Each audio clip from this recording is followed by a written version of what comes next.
2 years after the end of Somalia's worst famine in 25 years, there is no let-up in the stream of hungry people flocking to Mogadishu. 70-year-old Ambia Abdi Amin is one of the new arrivals. She fled from the town of Bardere, 700 kilometers southwest of Mogadishu. I came here in search of food. We have no livestock, no energy to grow our own food. Like many of our neighbors, we were forced to flee. Most of the displaced are from areas controlled by Al-Shabaab fighters, where aid agencies have little or no access.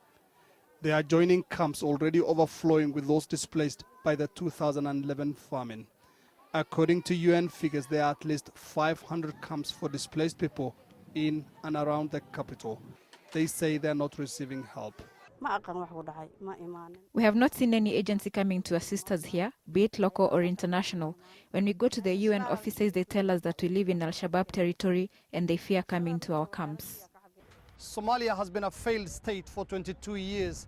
It's also the scene of one of the world's worst humanitarian crises, and efforts to get help to those who need it most remain hampered by the violence.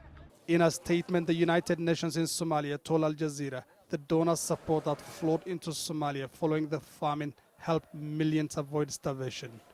The total funds for the Somalia humanitarian appeal reached $868 million in 2011, while almost another $400 million were raised outside the appeal.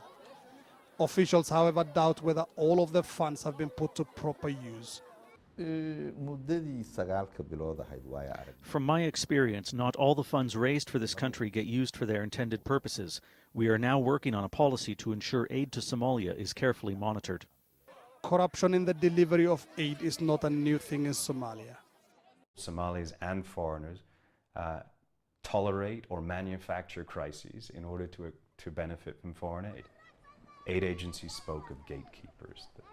Vulnerable populations were essentially kept hostage by people and organizations who were taking a cut of the assistance that they received.